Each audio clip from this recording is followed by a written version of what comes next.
बिस्मिल्लाहिर्रहमानिर्रहीम। Welcome to medical medics. Today topic of our discussion is glycolysis. इससे पहले वाली वीडियो के अंदर हमने ग्लाइकोलिसिस के ओवरव्यू की बात की थी, जिसमें हमने कहा कि इंटरस्टिशियल फ्लूइड से ग्लूकोज कैसे सेल के अंदर आता है। उसके बाद हमने फर्स्ट स्टेप ऑफ ग्लाइकोलिसिस को देखा। आज हम नेक्स्ट स्टेप्स को देखेंगे। सबसे पहले हमने कहा कि ग्लूकोज 6 फॉस्फेट के अंदर कन्वर्ट होता है इन the presence of hexokinase and glucokinase. फिर ग्लूकोज 6 फॉस्फेट की हम करवा रहे होते हैं आइसोमराइजेशन, यानी जो दूसरा स्टेप होता है ग्लाइकोलिसिस का, उसमें हम ग्लूकोज 6 फॉस्फेट को कन्वर्ट कर रहे होते हैं to the fructose 6 phosphate in the presence of enzyme phosphoglucose isomerase. Phosphoglucose क्यों? क्योंकि ग्लूकोज के साथ फॉस्फेट भी लगा हुआ है, तो फॉस्फोग्लूकोज हो जाएगा। और आइसोमरेज, हम इसकी आइसोमराइजेशन कर रहे हैं, तो फ्रुक्टोज 6 फॉस्फेट बन जाएगा। अब जो सेकेंड रेगुलेटरी स्टेप होता है, हम उसकी बात करेंगे। यानी ये वाला जो स्टेप है, this step is the second regulatory step. First regulatory step ये वाला था जिसमें हमने ग्लूकोज को कन्वर्ट किया था ग्लूकोज 6 फॉस्फेट के अंदर। अब ये जो सेकंड रेगुलेटरी स्टेप है, इसमें भी हम एनर्जी इन्वेस्ट कर रहे हैं। हमने कहा था कि जो फर्स्ट 5 स्टेप्स होते हैं ग्लाइकोलिसिस के, वो एनर्जी इन्वेस्टमेंट फेज के अंदर आते हैं। तो एटीपी हम यूज़ करेंगे, जिसको हम कन्वर्ट कर लेंगे एडीपी के अंदर, और एक फॉस्फेट जो होगा वो फ्रुक्टोज 6 फॉस्फेट के साथ लग जाएगा। यानी पोजीशन नंबर 1 ऑफ फ्रुक्टोज के ऊपर हमारे पास ये वाला फॉस्फेट लग जाएगा, तो बन जाएगा फ्रुक्टोज 1,6 बिस फॉस्फेट। अब बिस और बाय में क्या फ़र्क होता है? हम बाय भी यूज़ करते हैं कि जब दो साइड चेन या दो हमारे पास चेन्स आ रही होती हैं। उसके अलावा बिस भी यूज़ कर रहे हैं। अब बाय हम तब यूज़ करते हैं जब हमारे पास जो साइड चेन होती है वो सेम या फिर अल्टरनेट कार्बन के ऊपर लग रही होती है। और बिस हम तब यूज़ कर रहे होते हैं जब डिफरेंट पोजीशंस के ऊपर लग रही है। इधर पोजीशन नंबर 6 और पोजीशन नंबर 1 जो कि डिफरेंट है काफ़ी, वहाँ पे लग रही है, तो इसलिए हम बिस का वर्ड यूज़ कर रहे हैं। अब कौन सा ऐसा एंजाइम है जो कि कन्वर्जन करवा रहा है? तो वो एंजाइम होता है फॉस्फोफ्रुक्टोकाइनेज 1। फॉस्फोफ्रुक्टोकाइनेज 1, ये वाला एंजाइम कन्वर्ट करा फ्रुक्टोज 6 फॉस्फेट को फ्रुक्टोज 1,6 बिस फॉस्फेट। काइनेज दोबारा से आ गया। काइनेज हमने कहा था कि तब यूज़ करते हैं जब हम फॉस्फोराइलेशन करें। इसमें भी हम फॉस्फोराइलेशन करें तो हम काइनेज यूज़ करें। उसके अलावा ये सेकेंड रेगुलेटरी स्टेप है। अब कौन कौन से ऐसे फैक्टर्स होते हैं जो इस स्टेप को रेगुलेट कर रहे होते हैं? बेसिकली जो फॉस्फोफ्रुक्टोकाइनेज होता है, उसको इनहिबिट कर रहा होता है एटीपी की हाई कंसंट्रेशन। यानी अगर एटीपी की हाई कंसंट्रेशन होगी तो वो फॉस्फोफ्रुक्टोकाइनेज को इनहिबिट करेगी। क्यों इनहिबिट करेगी? क्योंकि जो ग्लाइकोलिसिस होता है उसके बाद हमारे पास पायरुवेट बनता है, और पायरुवेट आगे जाके एंटर कर जाता है टीसीए साइकिल के अंदर। और टीसीए से हमें पता है कि एटीपी बन रहे होते हैं। तो एटीपी अगर बहुत ज़्यादा होंगे तो वो एटीपी की हाई कंसंट्रेशन आकर इस फॉस्फोफ्रुक्टोकाइनेज 1 एंजाइम को इनहिबिट कर देगी। उसके अलावा सिट्रेट की हाई कंसंट्रेशन भी इसको इनहिबिट करती है। सिट्रेट की हाई कंसंट्रेशन इसको इसीलिए इनहिबिट करती है क्योंकि सिट्रेट का काम ये होता है और ये सिट्रेट भी टीसीए साइकिल के अंदर ही होता है। तो टीसीए साइकिल का कोई भी प्रोडक्ट अगर ज़्यादा होगा तो वो आके इसको इनहिबिट कर देगा। और सिट्रेट बेसिकली ग्लूकोनियोजेनेसिस करवा रहा होता है, यानी ये ग्लाइकोलिसिस को इनहिबिट कर रहा होता है और ग्लूकोनियोजेनेसिस को स्टिमुलेट कर रहा होता है। नेक्स्ट फैक्टर आता है एएमपी। अब एएमपी अगर ज़्यादा होंगे तो वो इस फॉस्फोफ्रुक्टोकाइनेज को स्टिमुलेट करेंगे, यानी इसको इनहिबिट नहीं करेंगे, स्टिमुलेट करेंगे। तो ये 3 फैक्टर्स हो गए। उसके बाद आता है मोस्ट पोटेंट फैक्टर कौन सा है फॉस्फोफ्रुक्टोकाइनेज को एक्टिवेट करने वाला। तो इसको जो मोस्ट पोटेंट फैक्टर होता है जो इसको एक्टिवेट कर रहा होता है, वो होता है फॉस्फोफ्रुक्टोकाइनेज 2। अब ये क्या चीज़ है? ये कन्वर्ट कर होता है फ्रुक्टोज 6 फॉस्फेट को फ्रुक्टोज फ्रुक्टोज 2,6 बिस फॉस्फेट के अंदर। फॉस्फेट, क्योंकि ये पोजीशन नंबर 2 के ऊपर फॉस्फोराइलेशन करवा रहा है, तो ये बना देगा फ्रुक्टोज 2,6 बिस फॉस्फेट। अब ये जो फॉस्फोफ्रुक्टोकाइनेज 2 एंजाइम होता है, ये बाई फंक्शनल होता है।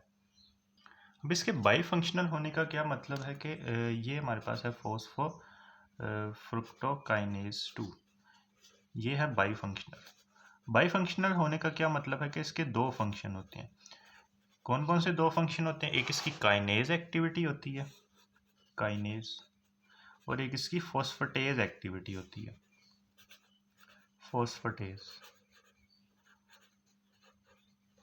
इसको हम नेक्स्ट पेज पे देखते हैं। तो हमने कहा कि फ्रुक्टोज 6 फॉस्फेट से हम बना रहे हैं, फ्रुक्टोज 6 फॉस्फेट से फ्रुक्टोज 1,6 बिसफॉस्फेट।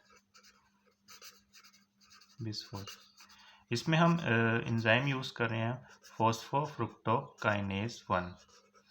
उसके अलावा हमने कहा कि जो फॉस्फोफ्रुक्टोकाइनेज 1 होता है उसको उसके रेगुलेशन के अंदर 3 फैक्टर्स होती हैं।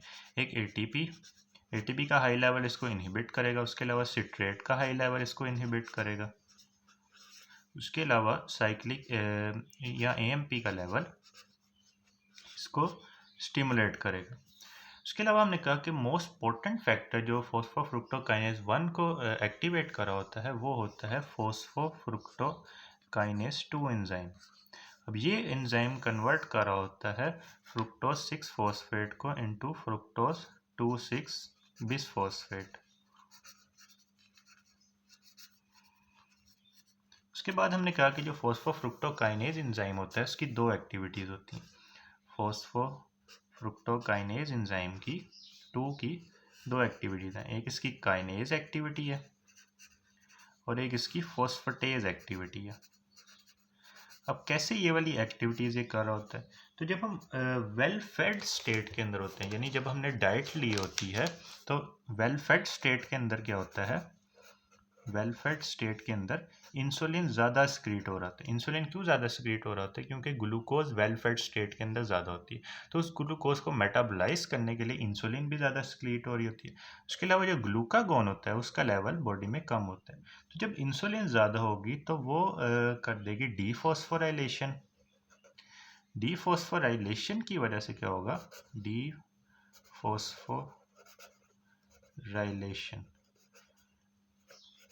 डीफॉस्फोराइलेशन की वजह से क्या होगा कि जो काइनेज एक्टिविटी होती है वो एक्टिवेट हो जाएगी, जबकि जो फॉस्फेटेज एक्टिविटी होती है वो इनहिबिट हो जाएगी। ये इंसुलिन ज़्यादा हुआ, इंसुलिन ने डीफॉस्फोराइलेशन की जिसकी वजह से काइनेज एक्टिविटी एक्टिव होगी और फॉस्फेटेज एक्टिविटी इनहिबिट होगी। अब ये जो काइनेज एक्टिविटी होती है ये जाके स्टिमुलेट कर देती है फॉस्फोफ्रुक्टोकाइनेज 2 एंजाइम को। फॉस्फोफ्रुक्टोकाइनेज 2 एंजाइम को ये एक्टिवेट कर देगी जिसकी वजह से फ्रुक्टोज 6 फॉस्फेट कन्वर्ट हो जाएगा फ्रुक्टोज 2,6 बिसफॉस्फेट के अंदर। अब ये जो फ्रुक्टोज 2,6 बिसफॉस्फेट होता है ये जाके एक्टिवेट कर देगा फॉस्फोफ्रुक्टोकाइनेज 1 को। यानी सबसे पहले क्या होगा कि वेल फेड स्टेट में इंसुलिन ज़्यादा हुई, इंसुलिन ने डीफॉस्फोराइलेशन की, डीफॉस्फोराइलेशन की वजह से काइनेज एक्टिविटी एक्टिव होगी और फॉस्फेटेज एक्टिविटी इनहिबिट होगी। अब काइनेज एक्टिविटी ने क्या किया कि फॉस्फोफ्रुक्टोकाइनेज 2 को एक्टिवेट कर दिया। फॉस्फोफ्रुक्टोकाइनेज जब एक्टिवेट हुआ तो उसने कन्वर्ट कर दिया फ्रुक्टोज 6 फॉस्फेट को फ्रुक्टोज 2,6 बिसफॉस्फेट के अंदर, और फ्रुक्टोज 2,6 बिसफॉस्फेट ने आगे जाके फॉस्फोफ्रुक्टोकाइनेज 1 को एक्टिवेट कर दिया। अब फॉस्फोफ्रुक्टोकाइनेज 1 एक्टिवेट हो गया तो फ्रुक्टोज 6 फॉस्फेट कन्वर्ट हो जाएगी फ्रुक्टोज 1,6 बिसफॉस्फेट के अंदर, यानी ग्लाइकोलिसिस का प्रोसेस आगे प्रोसीड हो जाएगा क्योंकि ग्लूकोज बहुत ज़्यादा होती है वेल फेड स्टेट के अंदर। तो इस तरह से हम ग्लाइकोलिसिस के प्रोसेस को आगे प्रोसीड कर रहे होते हैं। नेक्स्ट आती है फास्टिंग स्टेट। हमने वेल फेड में तो बात कर ली कि इंसुलिन ज़्यादा थी, तो जब फास्टिंग स्टेट होती है तो हमें पता है कि इंसुलिन कम होती है, और ग्लूकागोन ज़्यादा होती है। ग्लूकागोन का काम क्या होता है कि ये ग्लूकोनियोजेनेसिस यानी ग्लूकोज की फॉर्मेशन करवा रही होती है, तो ये जाहिर सी बात है कि ये ग्लूकोज की ब्रेकडाउन या ग्लाइकोलिसिस को इनहिबिट करेगी। अब कैसे इनहिबिट करेगी, सबसे पहले ये करवाएगी फॉस्फोराइलेशन। फॉस्फोराइलेशन की वजह से क्या होगा कि डीफॉस्फोराइलेशन के ऑपोजिट काम होगा, इसकी वजह से काइनेज एक्टिविटी इनहिबिट हो जाएगी और जो फॉस्फेटेज एक्टिविटी होती है वो स्टिमुलेट हो जाएगी। अब फॉस्फेटेज एक्टिविटी की वजह से क्या होगा कि ये जो कन्वर्जन थी फ्रुक्टोज 6 फॉस्फेट की इंटू फ्रुक्टोज 2,6 बिसफॉस्फेट ये नहीं हो सकेगी। ये नहीं होगी तो ये जाके इस फॉस्फोफ्रुक्टोज काइनेज 1 को एक्टिवेट भी नहीं करेगा, तो जब ये एक्टिवेट भी नहीं करेगा तो ये वाली कन्वर्जन भी नहीं होगी, यानी ग्लाइकोलिसिस रुक जाएगी। तो ये काफ़ी ट्रिकी था कि फॉस्फोफ्रुक्टोकाइनेज 2 की 2 एक्टिविटीज़ हैं, काइनेज और फॉस्फेटेज। वेल फेड स्टेट के अंदर डीफॉस्फोराइलेशन होगी, वेल फेड में डीफॉस्फोराइलेशन हुई जिसकी वजह से काइनेज एक्टिविटी एक्टिव होगी और फॉस्फेटेज एक्टिविटी इनहिबिट होगी। काइनेज एक्टिविटी की वजह से क्या हुआ कि जो फॉस्फोफ्रुक्टोज काइनेज 2 एंजाइम था वो एक्टिवेट हो गया, उसने करवा दी फ्रुक्टोज 6 फॉस्फेट की conversion into the fructose 2,6 bisphosphate, और फ्रुक्टोज 2,6 बिसफॉस्फेट ने जाके एक्टिवेट कर दिया फॉस्फोफ्रुक्टोकाइनेज 1 को, और उसकी वजह से ये कन्वर्जन होगी यानी ग्लाइकोलिसिस आगे प्रोसीड होगी। और काइनेज जो फास्टिंग स्टेट होती है उसमें इंसुलिन कम होता है, ग्लूकागोन ज़्यादा होता है, ग्लूकागोन ज़्यादा होने की वजह से फॉस्फोराइलेशन हो जाती है, फॉस्फोराइलेशन की वजह से फॉस्फेटेज एक्टिविटी एक्टिव हो जाती है और काइनेज एक्टिविटी इनहिबिट हो जाती है। जब फॉस्फेटेज एक्टिविटी एक्टिव होगी तो ये वाला एंजाइम इनएक्टिव हो जाएगा, इनएक्टिव होगा तो फ्रुक्टोज 6 फॉस्फेट कन्वर्ट नहीं होगा फ्रुक्टोज 2,6 बिसफॉस्फेट के अंदर, तो जब फ्रुक्टोज 2,6 बिसफॉस्फेट ही नहीं होगा हमारे पास तो फ्रुक्टोज फॉस्फोफ्रुक्टोकाइनेज 1 एंजाइम भी एक्टिव नहीं होगा, तो जब ये ही एक्टिवेट नहीं होगा तो ग्लाइकोलिसिस आगे प्रोसीड नहीं होगी। तो ये हमने डिटेल से बात कर ली second regulatory step of the glycolysis की। उसके बाद एक पॉइंट आता है कि जो फ्रुक्टोज 1,6 बिसफॉस्फेट होता है ये एक इनहिबिटर होता है।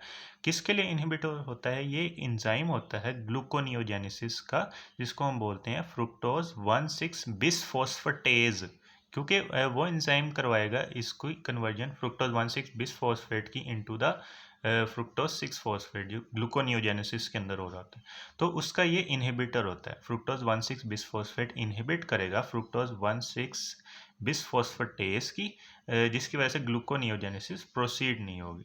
तो ये हमने बात कर ली सेकंड रेगुलेटरी स्टेप की। अब नेक्स्ट पार्ट की वीडियो के अंदर हम अदर स्टेप्स को देखेंगे। If you like this video then kindly share it with your friends and subscribe to my channel.